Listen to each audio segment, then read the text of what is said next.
Há coisas que se ficam a saber no meio de uma frase. Não no fim, quando o médico termina de falar e faz aquela pausa que é suposto dar tempo para processar. Ficam-se a saber antes, quando uma palavra específica aterra no peito com um peso que o resto da conversa já não consegue desfazer.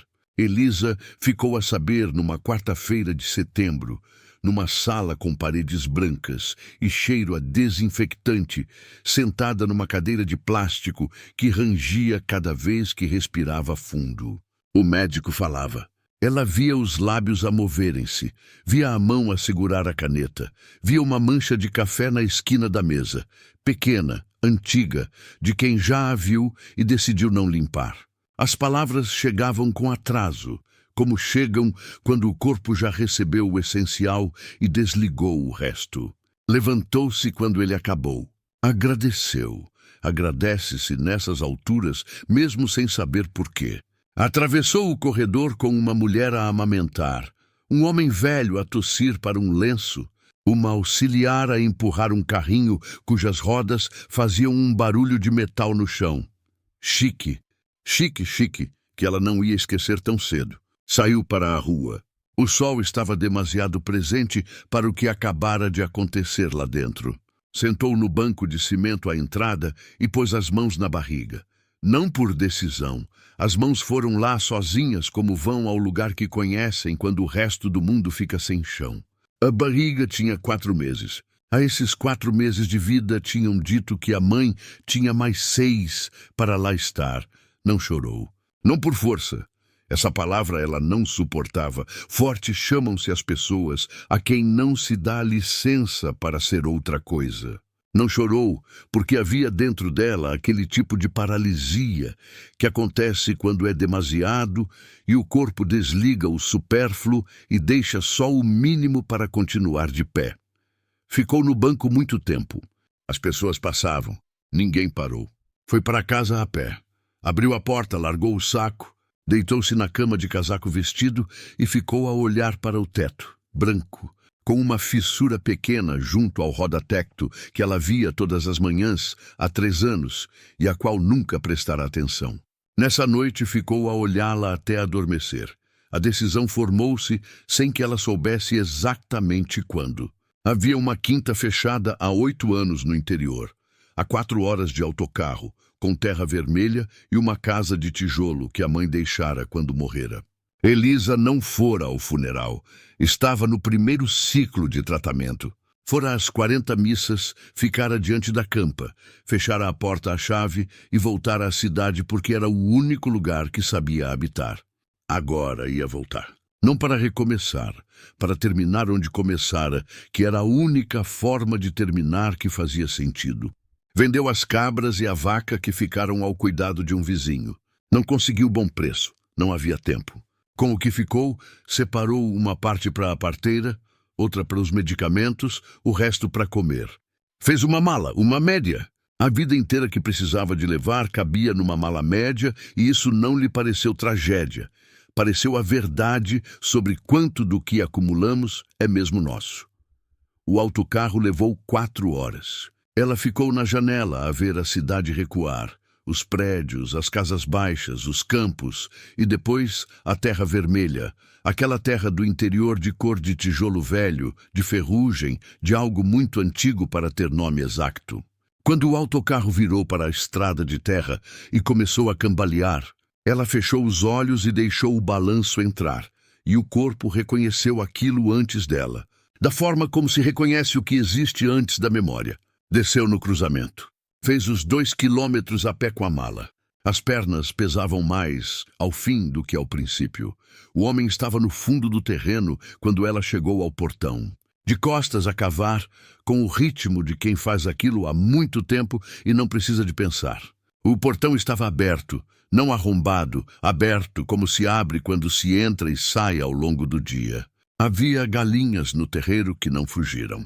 Havia uma horta plantada com aquela ordem que é de alguém que respeita a terra. A casa estava fechada com a mesma fechadura. Ela verificou a chave. Era a mesma. Portanto, não entrava. Ficava do lado de fora, trabalhava a terra, dormia no celeiro velho com a porta entreaberta. 2 anos, pelo menos, calculou ela pela profundidade dos sulcos. 2 anos sozinho, em terra alheia, sem documento nem salário. Ela pousou a mala e esperou. Ele virou-se sem pressa. Olhou para ela com a serenidade de quem esperava que isto acontecesse. Tinha talvez 28 anos, a pele escura de sol, as mãos com a sujidade de quem trabalhou desde manhã. Ela disse que era a terra dela. Ele disse que sabia. A voz saiu baixa, sem justificação, sem o nervosismo de quem foi apanhado em falta. Ela olhou para ele um momento. Depois disse a outra coisa, a que não planeara dizer, que saiu antes de ela decidir se devia sair. Disse que em breve a terra voltaria a não ter dono. Ele ficou quieto. Olhou para ela com algo mais difícil e mais limpo que pena. E disse, então plante alguma coisa antes de ir. Ela não respondeu. Pegou na mala. Foi até a porta. A chave abriu a primeira. Do lado de fora ele voltou à enxada. A terra vermelha cheirava a chuva antiga e a qualquer coisa que ela não conseguia nomear, mas que reconhecia, da forma como se reconhece o que nunca se deveria ter deixado. A casa cheirava a fechado e a tempo parado. Não o cheiro de abandono, mas suave, o cheiro de objetos no lugar onde os deixaram, à espera de alguém que demorasse a voltar. A sala tinha a mesa de madeira escura, o armário de pinho, a fotografia dos pais na boda de prata em cima do aparador, os 2 sérios, a mãe com o vestido azul que Elisa conhecia de memória. Havia uma caixa de miçangas por acabar em cima da mesa com a tampa meio aberta, como se a mãe tivesse saído para atender alguém e fosse voltar já. Elisa não a tocou. A lareira estava limpa, sem cinzas. Ele não entrava. Respeitava a porta fechada com uma exatidão que ela não esperara de um estranho instalado há 2 anos em terra que não era sua. Abriu a torneira. A água demorou a vir, saiu castanha, depois clara. Ficou com as mãos debaixo da água fria mais tempo do que era necessário, só a sentir. O bebê mexeu-se, aquele movimento tímido dos 4 meses, mais onda que pontapé. Ela pôs a mão espalmada no lado esquerdo. Ficou assim, com a água a correr e o sol de fim de tarde a fazer um retângulo de luz no chão de cimento que ela pisou em criança milhares de vezes sem nunca pensar nele. Nessa noite, não acendeu a lareira. Tinha frio, mas acender parecia definitivo demais. O gesto de alguém que chegou para ficar. Comeu o que trouxera na mala sem prato, diretamente da embalagem. Depois foi ao seu quarto, não ao da mãe.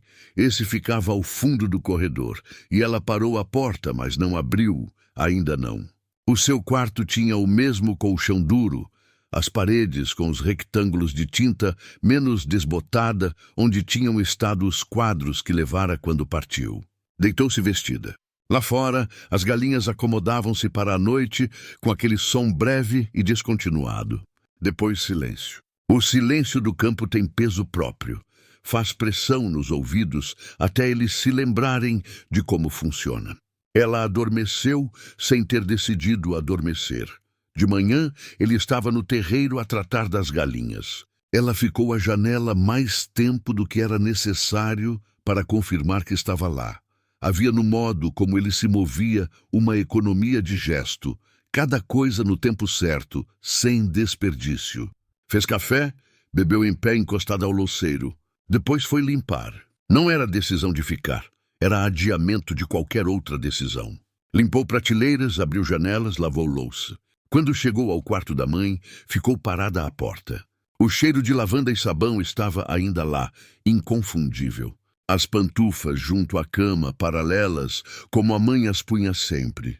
Um copo de água na mesinha, seco havia 3 anos, com uma argola de calcário no fundo. Ela fechou a porta com muito cuidado, como se houvesse alguém a dormir lá dentro. À tarde, ele estava a reparar a cerca com um martelo e pregos. Quando ela passou com o balde do poço, ele não disse nada.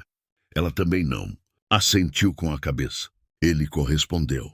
Era assim, o reconhecimento mínimo de 2 pessoas que partilham um espaço e ainda estão a descobrir as regras.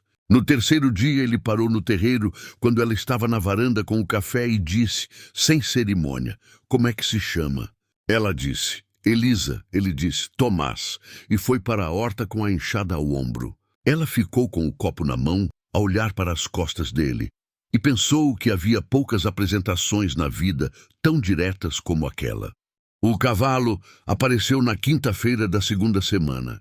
Elisa abriu a porta de manhã e ele estava amarrado à cancela, castanho escuro, com uma malha branca na testa, a cabeça baixa na calma dos cavalos, que não precisam de demonstrar nada, sem bilhete, sem explicação. Ela foi ao fundo do terreno. Tomás estava de joelhos na vala de irrigação, com os antebraços sujos até o cotovelo. Levantou a cabeça quando a ouviu. Ela disse, o cavalo. Ele pousou a enxada e limpou as mãos nas calças. Diz que ela andava muito a pé. Diz que o caminho com a chuva ia ficar mal. Diz que o cavalo era dócil. Ela disse, não tenho como pagar. A voz saiu mais baixa do que pretendia. Ele disse, eu sei, e voltou à vala. Ela ficou parada no terreiro um momento, com o sol oblíquo da manhã. Depois voltou para casa. Dona Lourdes chegou numa tarde de outubro. Tomás foi buscá-la sem avisar. Apareceu com ela na garupa do cavalo, com a decisão feita de quem avaliou a situação e agiu sem precisar de aprovação. Era pequena e larga, com as mãos grandes e os dedos curtos de quem trabalhou sempre com as mãos, com um lenço na cabeça e botas de borracha que tinham visto melhores anos. Desceu do cavalo com uma desenvoltura que desmentia a idade. Tomás disse apenas, a Dona Lourdes percebe destas coisas. Virou o cavalo e foi embora. Elisa ficava de joelhos na terra a olhar para a mulher. Ela disse, levanta-te daí, rapariga, que a terra não foge. A voz tinha o sotaque cerrado de quem cresceu longe da cidade e nunca achou que havia nada de errado nisso. Ficaram 1 hora à mesa da cozinha. Dona Lourdes fazia perguntas que não eram as dos médicos, sobre o sono, sobre o que comia, sobre os momentos do dia. Elisa respondeu com honestidade, desde o início, sem perceber bem porquê. Havia nela uma direiteza que tornava o evasivo impossível, não por pressão, por qualquer coisa mais difícil de resistir.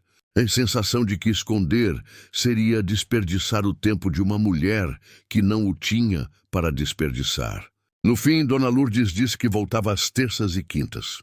Disse que o bebê estava bem posicionado. Disse, com aquela pausa antes que tornava a pergunta maior. E tu?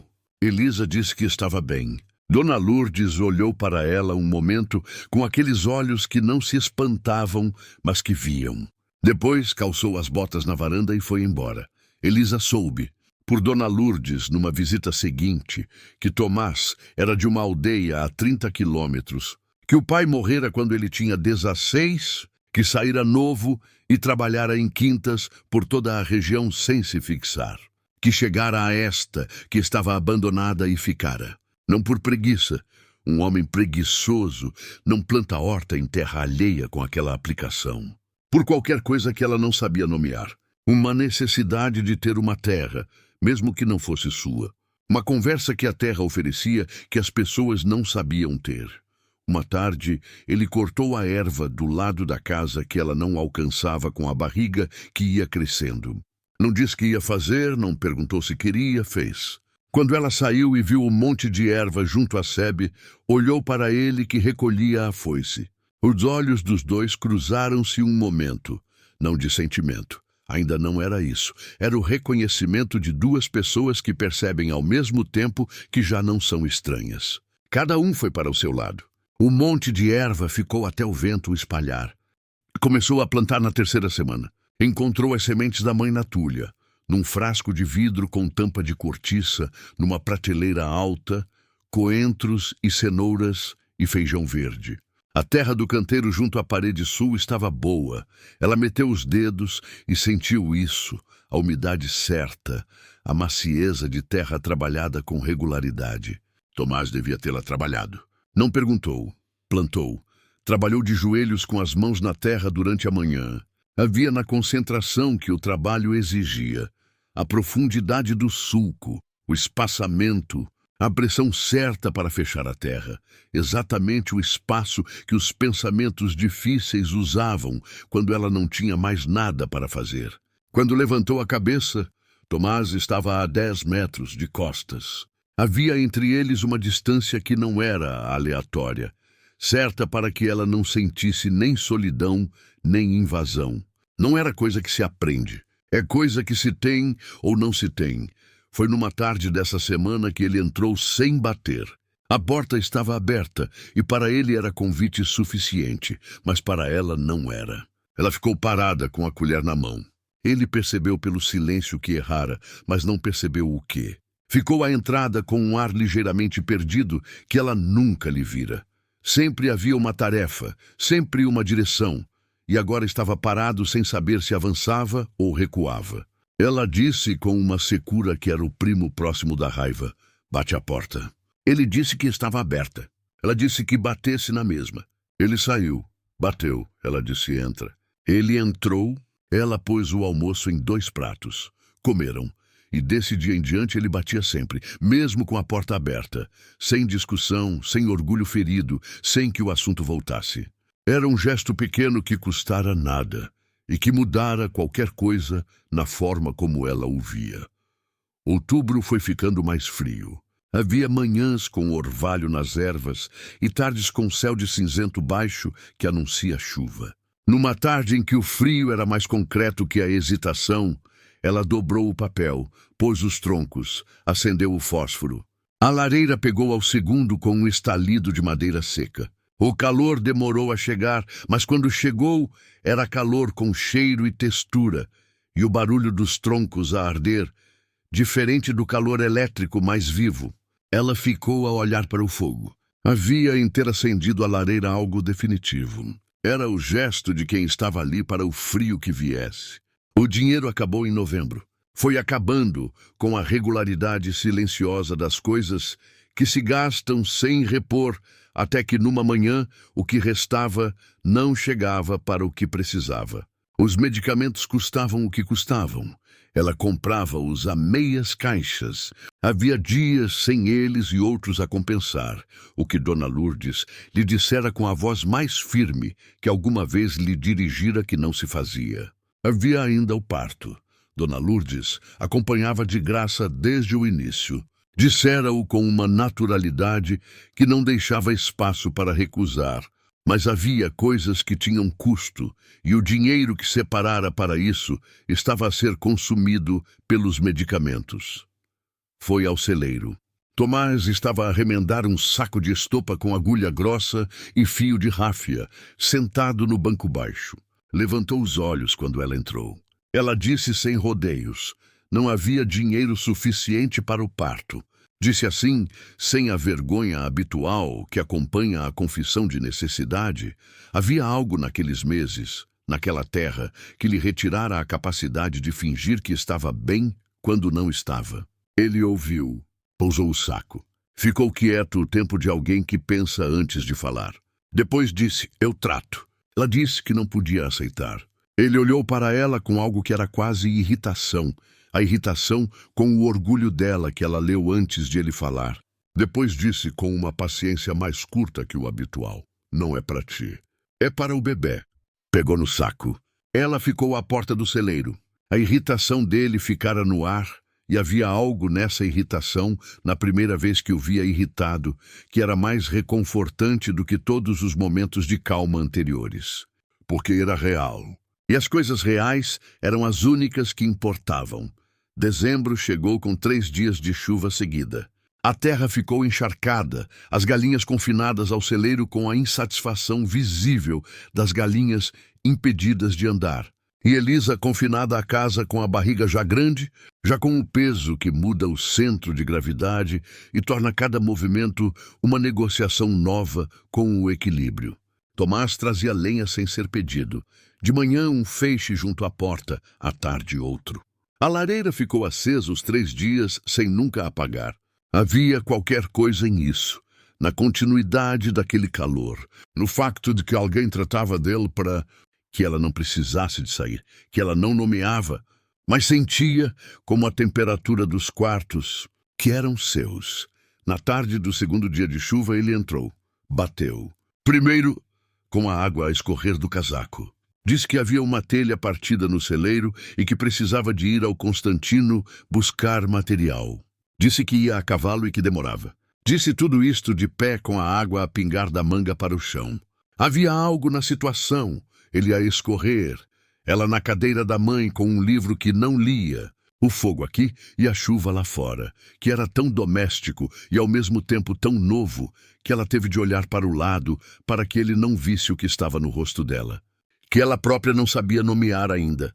O parto começou numa noite de janeiro, tarde, quando a chuva tinha parado e ficara o silêncio molhado do depois, o pingo lento das caleiras, o cheiro de terra úmida pelas frestas. Elisa acordou com aquela coisa que não é dor ainda, mas que anuncia, uma pressão rítmica que se repete com uma regularidade que o corpo reconhece antes da cabeça. Ficou a contar o espaço entre cada vez. Quando o espaço foi curto demais, levantou-se, acendeu o candeeiro, aqueceu água, preparou a cama como Dona Lourdes ensinara. Fez tudo entre contrações, com a concentração que a dor ajudava. Tornava tudo muito agora, sem espaço para mais nada. Foi buscar Tomás à 1 da manhã. A porta do celeiro tinha uma fresta de luz por baixo. Ele deixava sempre uma lamparina acesa embaixo. Ela bateu. Ele abriu antes do segundo bater. Estava vestido, os cabelos em desalinho, mas os olhos já acordados a ler a situação. Ela não precisou de dizer muito. Ele já calçava as botas. Disse que ia ele buscar Dona Lourdes, que ela ficasse. Ela começou a dizer que era capaz. Havia aquele reflexo instalado, o não preciso de ninguém, que era mais medo que força. Mas veio uma contração e quando passou ele já tinha o cavalo. Ela ficou no terreiro, a ouvir os cascos na lama úmida, até o som sumir. Depois voltou para dentro. Caminhou pelo corredor, como Dona Lourdes dissera que ajudava, da cozinha à sala, os pés descalços no cimento, a mão à parede quando a contracção era mais intensa. A casa fazia os seus sons de noite, o rangido junto à janela da sala, o pingo do telhado na lata da infiltração, sons que já conhecia de cor.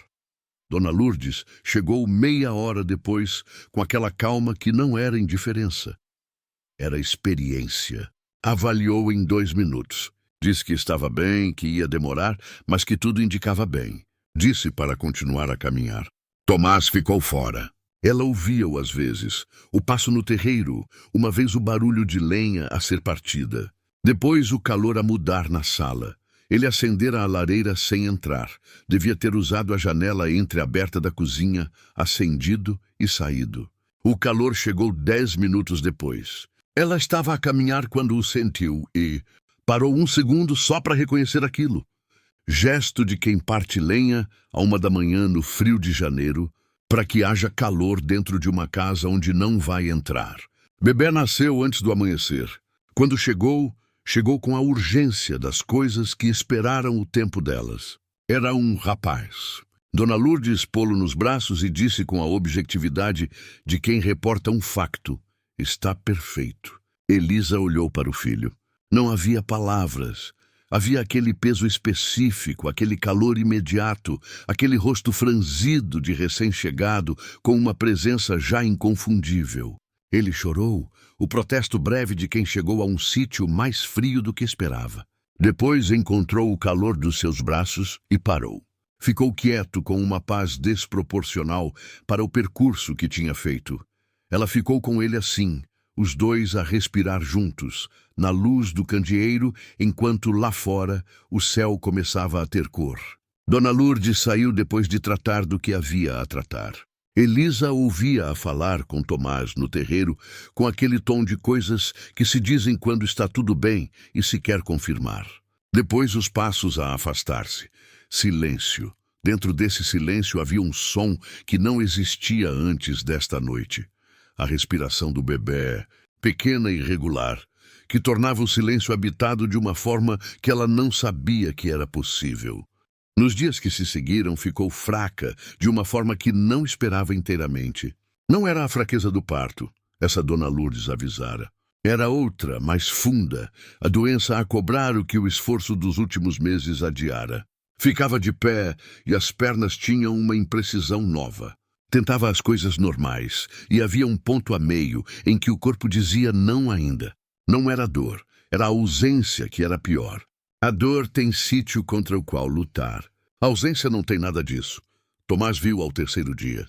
Na manhã do quinto, quando ela estava sentada nos degraus da varanda, com o bebê ao colo, porque levantar-se requeria uma decisão que o corpo não tomava, ele sentou-se no degrau de baixo, de costas para ela, de frente para o terreiro.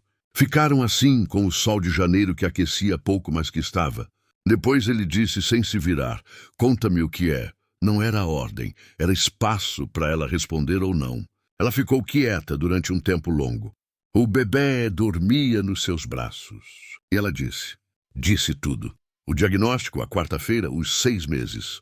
Disse com a voz plana de quem contou uma coisa tantas vezes dentro de si própria que já não tem bordas afiadas. Quando acabou, ele ficou quieto. Não disse que ia ficar bem. Não disse que havia esperança. Ficou quieto. E depois de um tempo disse apenas, o bebê tem nome. Ela olhou para as costas dele. Disse, ainda não. Ele disse, tem de ter. Ela disse que sabia. O terreiro estava cheio de luz e as galinhas andavam nela. Ele começou a ajudar com o bebê sem que ninguém pedisse. Aparecia de manhã, quando ela estava a fazer o café com o bebê ao ombro e o equilíbrio precário de quem tenta fazer 2 coisas com um só par de mãos, e estendia os braços. Ela entregava. Ele ficava com o bebê enquanto ela fazia o café. Depois entregava e ia para o campo. Era assim, sem discurso, sem nomear. Havia noites em que o bebê acordava e ela ouvia o passo de Tomás no terreiro antes de se levantar. Às vezes, quando chegava à sala, o bebê já estava com ele, quieto, enrolado no braço, com a especialidade tranquila dos bebés que encontraram um colo que os convence. Tomás ficava de pé no meio da sala, às 3 da manhã, com o bebê ao colo, com a mesma calma com que estava no campo às 3 da tarde. Uma noite, ela ficou à porta a olhar para aquela cena. Ele de pé com o candeeiro no chão, a fazer luz baixa e amarela, o bebê a olhar para a sua cara, com a atenção de quem ainda não sabe bem o que vê, mas que sente que importa. E havia naquilo qualquer coisa que ela precisava de não olhar diretamente. Porque tinha começado a contar com ele. E contar assim com alguém quando ela ia morrer parecia cruel da forma que as coisas cruéis são quando não são intencionais, sem culpado, sem remédio. Ficou com esse pensamento durante a noite. Não o resolveu. Em novembro, antes do parto, chegara a carta do médico com pedido de novos exames, valores que tinham mudado de uma forma que precisava de avaliação. Linguagem cautelosa coberta de condicionais, suficiente para quem sabe ler por baixo. Ela fizera os exames em silêncio, sem dizer a ninguém, com o autocarro das 8 da manhã. Ficara à espera dos resultados, com a contenção de quem aprendeu a não investir em possibilidades que ainda não são certezas. Os resultados chegaram em fevereiro, 1 mês depois do parto. Ela foi buscá-los à caixa do cruzamento com o bebê na faixa. Já 1 mês, já mais pessoa a cada dia. Abriu no caminho, leu, releu 3 vezes para ter a certeza de que estava a ler o que estava a ler e não o que queria. Paragem de progressão, valores inesperados. O médico usava a palavra inesperado 2 vezes no mesmo parágrafo. Nos médicos era a forma de dizer que a ciência não tinha explicação, mas que estava a acontecer. Ela dobrou a carta, meteu no bolso, continuou a andar. Não disse nada nesse dia nem no seguinte. Havia na carta uma fragilidade. Não a carta em si, a esperança que continha, que podia partir-se se pegada de forma errada. No terceiro dia foi à cozinha antes de amanhecer. Tomás bateu a porta, entrou, sentou-se. Ela pôs 2 copos. As mãos tremiam ligeiramente, não de frio, e ela pousou-as em cima da mesa. Ele viu, ficou quieto. Ela tirou a carta do bolso e pô-la entre os 2 copos. Disse, é do médico. Os valores mudaram. A voz saiu plana, mas havia qualquer coisa a mover-se por baixo, como a corrente que não se vê, mas que se sente se puser a mão no fundo do rio. Depois disse, com o cuidado de quem segura algo de vidro, pode ser que esteja a melhorar. Ele ficou quieto. Depois disse, quando é a consulta? Ela disse a data. Ele disse, eu levo. Havia no tom algo diferente da direiteza habitual, mais próximo de urgência, a urgência de quem quer muito que uma coisa aconteça e só sabe participar estando presente. Foram de autocarro com o bebê na faixa. Na sala de espera, Tomás ficou com ele enquanto ela entrava. Quando saiu, viu-os de longe, os dois a olhar para o mesmo ponto do teto com aquela seriedade simultânea que tinha algo de involuntariamente cômico. E ficou à porta um segundo só para ter aquela imagem. O médico dissera remissão parcial, processo em curso, inesperado, mas documentado. Não era cura. Era a direção oposta à que ela esperara, e essa direção era suficiente para que o ar tivesse outra qualidade quando ela respirava. Foi até Tomás. Disse com a voz inteira desta vez, está a melhorar. Ele ficou quieto um segundo. Deu-lhe o bebê e disse, tão baixo que ela quase não ouviu. Eu sabia. Ela disse que não podia saber. Ele disse, sabia. E havia naquela palavra repetida a certeza de quem observou com atenção real durante meses e chegou a conclusões antes dos instrumentos. O inverno passou com fogo aceso e bebê a crescer e terra a dormir à espera de março. Passou com Dona Lourdes às terças e quintas a acompanhar a recuperação com a mesma aplicação com que acompanhara a gravidez. Metódica, direta, sem euforia nem pessimismo. Passou com o bebê a ganhar peso, e cara e aquela personalidade específica dos bebés que ainda não têm linguagem, mas que comunicam com uma clareza que as palavras às vezes complicam.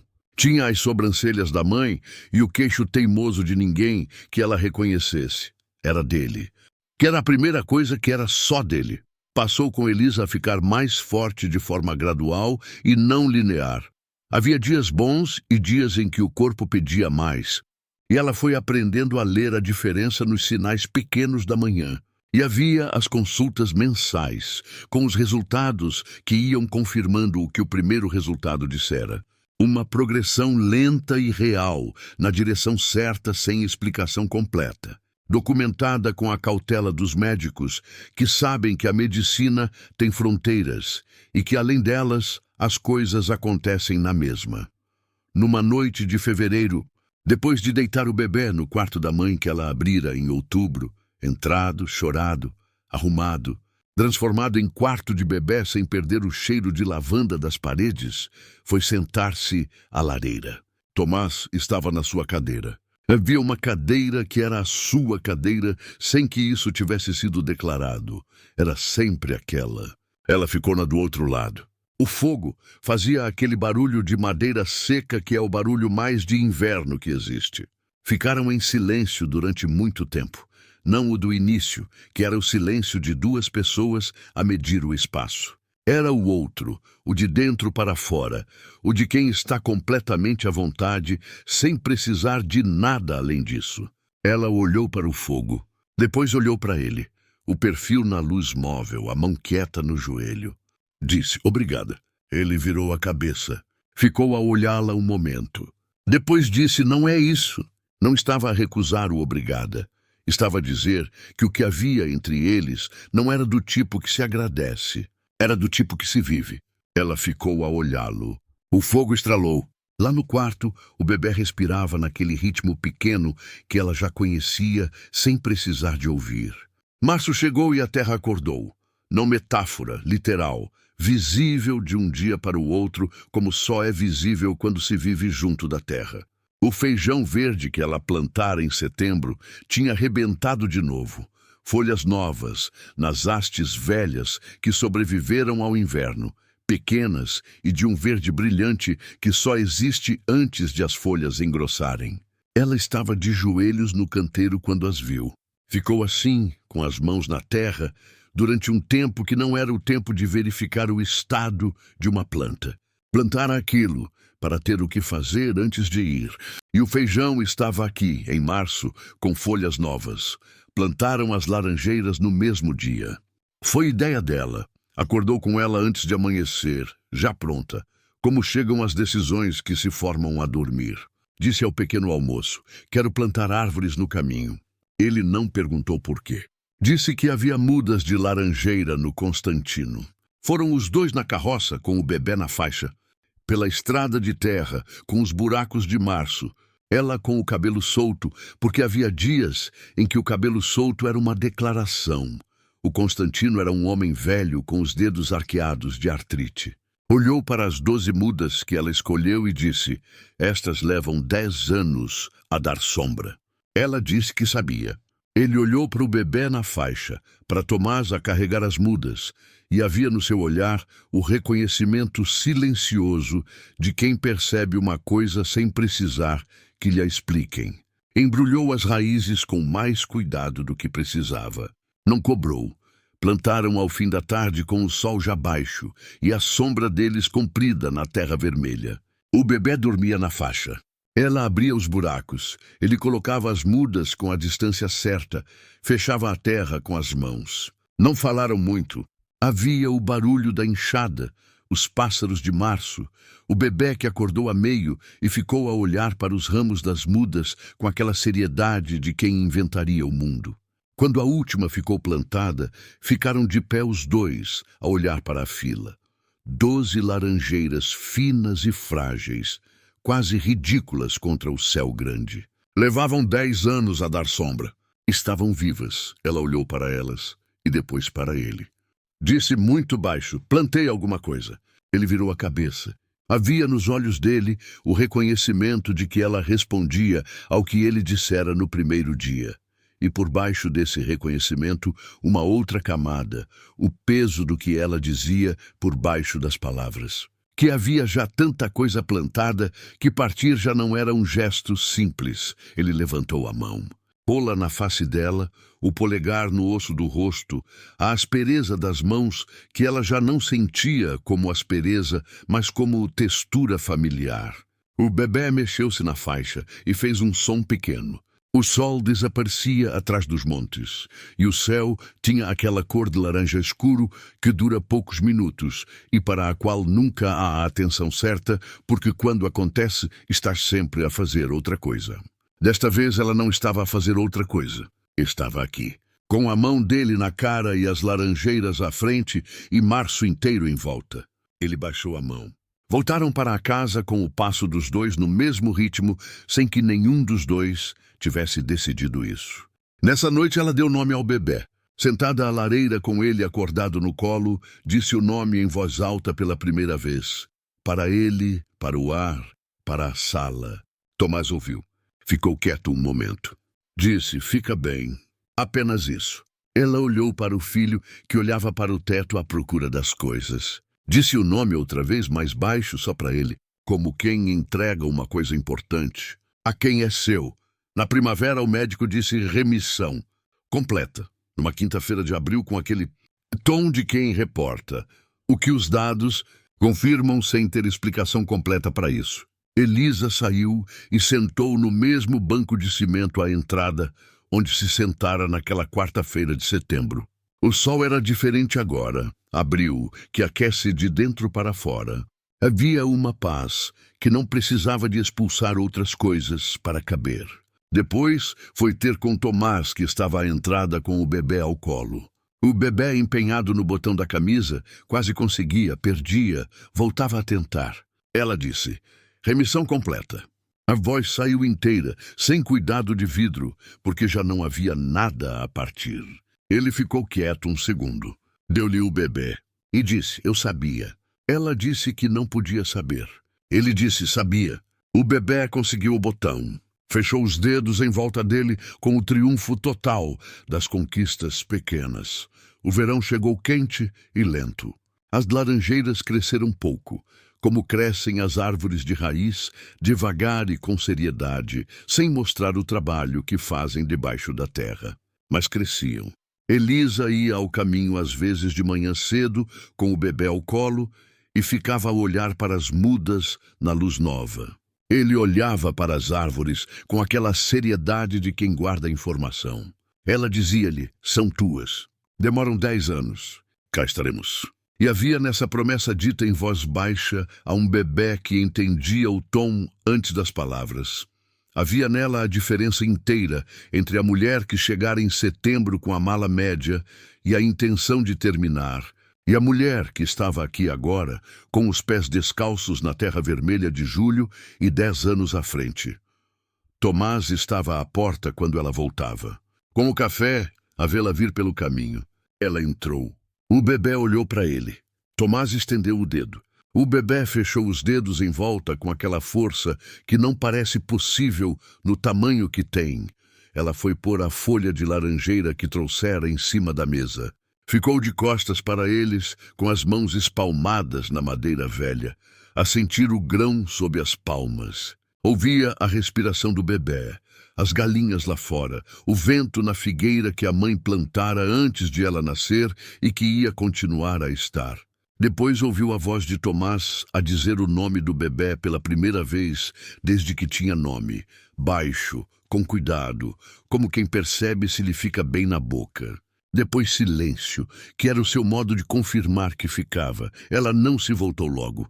Ficou com as mãos na mesa e a folha de laranjeira à frente, verde brilhante, pequena, inteira. Lá fora, a terra vermelha estava seca de julho. As laranjeiras estavam vivas. O bebê tinha nome.